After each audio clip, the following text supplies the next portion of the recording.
Hello friends, welcome back to my YouTube channel my care about mamma and baby. आज मैं खतना पे video बना रही हूँ। मेरे पास रिक्वेस्ट आई थी कि मैम खतना के बारे में वीडियो बनाइए, इसमें डिटेल में बताइए कि खतना में क्या होता है, कैसे होता है, क्या प्रॉब्लम होती है। तो आज मैं इस टॉपिक पे वीडियो लेके आई हूँ कि खतना कैसे करवाते हैं, इसमें प्रॉब्लम क्या हो सकती है, अच्छाई क्या हो सकती है, बुराई क्या हो सकती है। तो अगर आपको मेरी वीडियो पसंद आए तो इसको लाइक और शेयर ज़रूर कीजिएगा। खतना का मतलब होता है लिंग के, कि जो बच्चों का लिंग होता है इसके ऊपरी सिरे की चमड़ी, जो यहाँ पे इस तरह से चमड़ी होती है जिसे हम ओपन करते हैं, वो जिनका ओपन नहीं होता है या नहीं करवाना चाहते हैं वो इसको कटवा देते हैं। इसको खतना कहते हैं, जिसकी वजह से ये पिंक पिंक पेनिस का ये जो पिंक भाग होता है ये हमेशा ओपन ही रहता है। जो ये पिंक भाग होता है ना, ये हमेशा ओपन रहता है, इसलिए इसको खतना कहते हैं। ये ऑपरेशन के जरिए भी किया जाता है। तो ये कुछ लोग परिवारों में, जैसे कुछ धर्मों में, कुछ परिवारों में ये धार्मिक मान्यताओं के तौर पे लिया जाता है। ये उनकी संस्कृति, संस्कार जैसे कह सकते हैं। कुछ धर्मों में मुंडन संस्कार होता है, तो ऐसे ही संस्कार है ये उनके लिए, कुछ धर्मों के लिए। सब में नहीं बोल रही हूँ मैं, कुछ पर्टिकुलर धर्म ऐसे हैं जिनके यहाँ ये मान्यता है कि ये करवाना ही करवाना है। आमतौर पे खतना छोटा बच्चा जब छोटा रहता है तभी करवा लिया जाता है, लेकिन बेहतर है कि आप पहले अपने डॉक्टर से बात कर लें। खतना करवाने से पहले आप अपने डॉक्टर से बात कर लें। अगर आपके बच्चे को जन्म के समय पहले अगर आपके बच्चे का जन्म समय से पहले हुआ है, या आपका बच्चे को पैदाइशी के टाइम पे पी लिया, या अन्य कोई स्वास्थ्य समस्या है, तो आपको खतना करवाने के लिए कुछ समय इंतज़ार करना पड़ेगा। कुछ देर जैसे डॉक्टर से कंसल्ट कर लीजिए कि आपको खतना कब करवाना चाहिए। आप डॉक्टर से, कहते हैं डॉक्टर और वकील से कोई बात छिपानी नहीं चाहिए, तो इसलिए आप डॉक्टर से सब कुछ बता दीजिए क्लियरली कि आपके बेबी को इस टाइम ये बीमारी थी या इस टाइम ये बीमारी थी। तो आप क्लियरली अपने डॉक्टर से कंसल्ट करिए और बताइए, और फिर आप उस हिसाब से डिसीजन लीजिए। ये आपका अपना डिसीजन है कि आपको अपने बच्चे का खतना करवाना है कि नहीं करवाना है। लेकिन किसी अनुभवी डॉक्टर से बिल्कुल साफ़ सुथरे एरिया में, ये नहीं कि कोई भी झोला छाप डॉक्टर नुक्कड़ पे बैठा और जाके खतना करवा लिया। जी नहीं, आप किसी अनुभवी डॉक्टर से, क्योंकि ये ऐसी जगह होती है, सेंसिटिव जगह होती है, मैं बार बार बोलती हूँ, बहुत ही सेंसिटिव जगह होती है, जो कि बहुत जल्दी कोई भी इन्फेक्शन होता है वहाँ पे, और ये नुकसान फिर लाइफ भर भरपाई नहीं हो पाएगी इस चीज़ की। पूरी ज़िंदगी आप भरपाई नहीं कर पाओगे इस चीज़ की। तो इसलिए आप मतलब बिल्कुल भी बैक्टीरिया जहाँ ना हो, कीटाणु मुक्त हो माहौल हो, ऐसी जगह आपको खतना करवाना सबसे सुरक्षित होता है। खतना की प्रक्रिया के बाद अपने बच्चे के लिंग को साफ रखें, पेनिस को साफ रखें, और इन्फेक्शन के लक्षणों पर नज़र रखें।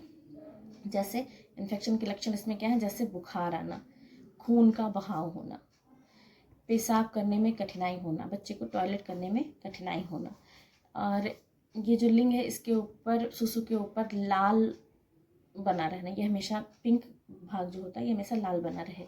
इसके सिरे पर सूजन होना या तरल से भरा हुआ होना, इसका तरल से भरा हुआ होना भी एक बीमारी का या एक इन्फेक्शन का सूचक है कि आपके बच्चे को यहाँ पे इन्फेक्शन हो चुका है। अब खतना क्या होता है? खतना बच्चे के लिंग के ऊपर, लिंग को ढकने वाले, लिंग के सिरे को ढकने वाली त्वचा को ऑपरेशन के जरिए हटाया जाता है, वो होता है खतना। ग्लैंस, आपके बच्चे के ग्लैंस, ये जो पिंक भाग होता है इसको ग्लैंस कहते हैं, को मूत्र, मल और कपड़ों के संपर्क में आने से बचाता है। खतना होने वाले सूखेपन और जलन से बचाता है। जब बच्चे का खतना होता है तो उसका लिंग का आगे का भाग ग्लैंस बिना ढका हुआ खुला रहता है। ये ग्लैंस हमेशा ओपन ही रहेगा। ये पिंक भाग, इसकी चमड़ी काट के निकाल दी जाएगी, ये हमेशा ओपन रहेगा। जो हम खोलते हैं, ओपन करते हैं फिर बंद करते हैं, ओपन करते हैं फिर बंद करते हैं, वो चीज़ नहीं रहेगी, ये हमेशा यहाँ से खुला हुआ होगा। अब कुछ माता पिता अपने बच्चे का खतना क्यों करवाते हैं, टॉपिक आता है कि कुछ माता पिता अपने बच्चे का खतना क्यों करवाते हैं। देखिए, धार्मिक और सांस्कृतिक परंपरा के आधार पर कुछ परिवार खतना करवाने का निर्णय लेते हैं, लेकिन कुछ संस्कृतियों में धार्मिक अनुष्ठान या समारोह के हिस्से के रूप में खतना किया जाता है। खतना करना कोई ज़रूरी नहीं, लेकिन कुछ धर्मों में धार्मिक अनुष्ठान और संस्कृतियों के रूप में खतना किया जाता है। कुछ लोग स्वास्थ्य और स्वच्छता के रूप में खतना करवाते हैं। कुछ माता पिता यह भी मानते हैं कि खतना करवाने वाली आबादी में लिंग संबंधी कैंसर का खतरा कम हो जाता है। जी हाँ, खतना करवाने से लिंग संबंधी कैंसर का खतरा कम हो जाता है, ये कुछ पेरेंट्स का मानना है। इसलिए वो अपने बच्चे का खतना करवाने का डिसीज़न लेते हैं कि उन्हें अपने बच्चे को, कुछ पेरेंट्स अपने बच्चे को खतना नहीं करवाना चाहते हैं, वो क्योंकि वे इसे एक अप्राकृतिक तरीका मानते हैं, नेचुरल नहीं मानते हैं। वो सोचते हैं कि जैसे जो नेचुरल चीज़ है उसमें छेड़छाड़ हमें नहीं करनी चाहिए, इसलिए वो इसे एक अप्राकृतिक प्रक्रिया मानते हैं, वो इसे नहीं करवाना चाहते हैं। दूसरा है, यह उनके बच्चे को बेवजह दर्द और नुकसान पहुंचाता है, इसलिए भी कुछ पेरेंट्स खतना नहीं करवाना चाहते हैं। तीसरा है, खतना की प्रक्रिया में जो फ़ायदे बताए गए हैं वो इससे होने वाली नुकसान या इससे होने वाली कठिनाई को जोखिम लेने लायक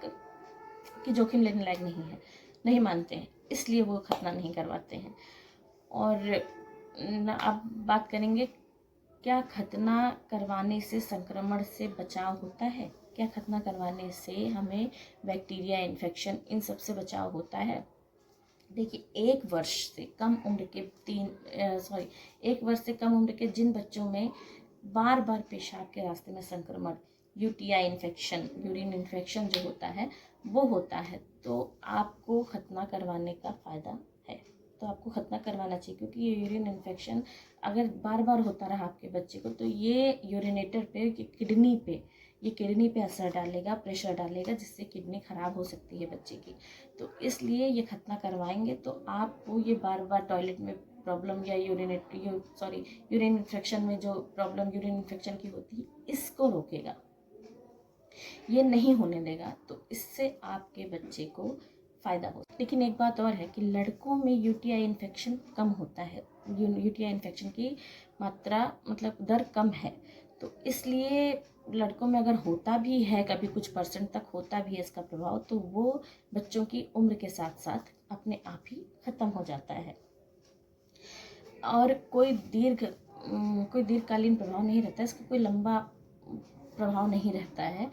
पर हाँ, अगर आपके बच्चे के साथ ऐसा कोई जन्म दोष है जो उसके बच्चे की पेनिस को या यूरिन से संबंधित कोई समस्या है, तो आप खतना करवा सकते हैं। बेझिझक आपको खतना करवाने में बिल्कुल सोचना नहीं चाहिए। कुछ जानकारों का ये भी मानना है कि जैसे बच्चे की लिंग के आगे की स्किन में अगर बार बार नमी की वजह से बार बार बैक्टीरिया और वायरस के फंसने का खतरा ख़त्म हो जाता है, इसलिए भी खतना करवाने की डॉक्टर सलाह देते हैं। अब बात करते हैं कि किन मेडिकल रीज़न की वजह से डॉक्टर आपको एडवाइस देते हैं कि आपको खतना करवाना चाहिए। ऐसे कौन से मेडिकल रीज़न हैं, चिकित्सकीय कारण जिसे कहते हैं, हिंदी में मैं आपको समझा दे रही हूँ। देखिए, कुछ कारणों से खतना करने की सलाह दी जाती है, उनमें भी डॉक्टर हमेशा पहले अन्य उपचारों को आजमाएंगे। खतना करने की सलाह देंगे, लेकिन पहले आपके अन्य उपचार आजमाएंगे। ये नहीं कि डायरेक्ट बोल दिया कि हाँ कटवा दीजिए स्किन इसकी। अब खतना करवाने से जिन स्वास्थ्य समस्याओं में मदद मिलती है वो कौन कौन सी हैं, इसके बारे में हम जान लेते हैं। पहला, यदि आपके बच्चे का बार बार उसके आगे की त्वचा के मुख पर निशान पड़ जाता है, तो आपको खतना करवाने की सलाह दी जाती है। ऐसे में डॉक्टर आपको खतना करने की सलाह देते हैं। दूसरा है, अगर आपके बेटे की आगे की त्वचा कसी हुई है, लेकिन इसका ये मतलब नहीं है कि उसका खतना ही किया जाना आवश्यक है। ये खोला जा सकता है घरेलू नुस्खे से, ये मैंने आपको बताया है, बार बार बताया है कि इस पे यहाँ पे सीधा धार बना के आप पानी डालिए, गुनगुना पानी, और उसके बाद ऑयल की एक बूंद लगा के उसको पोंछ के साफ करिए और फूंक मारिए। फिर धीरे सरकाइए, आज थोड़ा सा सरकाया, थोड़ा सा कल सरकाया, थोड़ा सा परसों, ऐसे ऐसे करके थोड़ा थोड़ा करके खोलिए। एक दिन में खोलने की कोशिश मत कीजिएगा, आपके बच्चे को चोट लग सकती है। मैं बार बार बता रही हूँ इस चीज़ को, आप नोट कर लीजिए। थर्ड रीज़न जो है वो है आगे की त्वचा में बार बार इन्फेक्शन का होना, बच्चे के लिंग के आगे की स्किन में बार बार इन्फेक्शन का होना, या फिर बार बार लिंग में सूजन का होना, या फिर फाइमोसिस ऐसी स्थिति है जिसमें आगे की त्वचा लिंग के सिरे के ऊपर से नीचे नहीं खिसकती है। लिंग की त्वचा ऊपर से नीचे नहीं खिसकती, ये भी एक इन्फेक्शन के जरिए ही होता है। तब हमें डॉक्टर खतना करने की सलाह देते हैं कि आप अपने बेबी का खतना करवा लीजिए ऐसी स्थिति में। या फिर पैराफाइमोसिस, इसके आगे की त्वचा लिंग के पीछे सरक जाती है और ये यहाँ चिपक जाती है, यहाँ से फिर ऊपर नहीं आती, जब हमें डॉक्टर खतना करने की सलाह देते हैं। अब आपको ये ध्यान रखना है कि अगर आप अपने बेबी का पेनिस ओपन करते हैं तो इसको यहाँ पे लाके छोड़ना नहीं है, बिल्कुल भी नहीं छोड़ना है। इसको आपको तुरंत वापस बंद कर देना है, जिसकी वजह से आपके बेबी को कोई चोट ना लगे और आपको मेरी तरह पछताना ना पड़े। और लास्ट जो है वो है बार बार यूटीआई होना। अगर आपके बच्चे को बार बार यूरिन इन्फेक्शन हो रहा है तो भी डॉक्टर खतना करने की सलाह देंगे, लेकिन इस बात का ध्यान रखें कि आगे की त्वचा के सिरे को के ऊपर से नीचे ज़बरदस्ती ना खींचे। मैं बार बार कह, ज़बरदस्ती ना खींचे, आसानी से थोड़ा थोड़ा करके खींचिए। ज़बरदस्ती एक दिन में खींचने की कोशिश ना कीजिए, इससे आपके बच्चे को चोट लग सकती है, वो परेशान हो सकता है। और नाजुक त्वचा होती है यहाँ की बहुत नाजुक त्वचा होती है, इसलिए उसको नुकसान हो सकता है। अब इसकी प्रोसेस थोड़ा धीमी है, मैं मानती हूँ, इसमें टाइम लगता है, मैं बार बार कह रही हूँ, इसमें टाइम टेकिंग प्रोसेस है। ये आप आराम से पेशेंस के साथ करिए। अगर आपके बेबी का नहीं ओपन हो रहा है तो ओपन होगा। खतना करवाने के लिए आप एग्रेसिव मत होइए कि मुझे खतना करवाना है। हाँ ठीक है, अगर आपके संस्कार हैं, धार्मिक रीति रिवाज है, मान्यता है तो आप करा सकते हैं, लेकिन जिनके यहाँ नहीं होता है वो प्लीज़ परेशान मत हो खतना करवाने के लिए, ये आपके बच्चे के लिए नुकसानदायक भी हो। देखिए, जब आपका बच्चा 1 से 1.5 साल का लगभग हो जाता है तो उसकी आगे की स्किन ये ग्लांस से अपने आप अलग होने लगती है, और यह एक धीमी प्रक्रिया है, यह टाइम टेकिंग प्रोसेस है। और जब तक आपका बच्चा लगभग 5 साल का नहीं हो जाता तब तक यह पूरी तरह से अलग नहीं होगा। ये कुछ बच्चे में ऐसा होता है, कुछ बच्चे में ऐसा होता है, इसमें अधिक समय लगता है। इसका ये मतलब नहीं है कि ये कोई समस्या है या वो बस एक अलग तरह से विकास कर रहा है और कुछ नहीं, इसमें कोई प्रॉब्लम नहीं। अगर खतना होने के बाद ऐसा कोई लक्षण दिखाई देता है तो आप अपने डॉक्टर से ज़रूर संपर्क करें।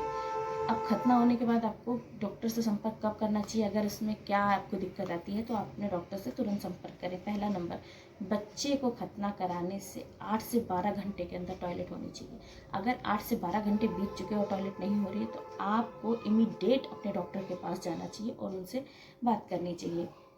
दूसरा जो है वो है बच्चे को बुखार आ गया। अगर खतना करवाने के बाद बच्चे को बुखार आ गया, क्योंकि इसमें पेन होता है, दर्द होता है, तो अगर बच्चे को फीवर आ जाता है तो भी आपको अपने डॉक्टर से संपर्क करना चाहिए। वैसे ऐसे में डॉक्टर पैरासीटामोल की दवा देते हैं, डोज बताते हैं, टाइम बताते हैं कि आपको कैसे कैसे अपने बच्चे को पिलाना है।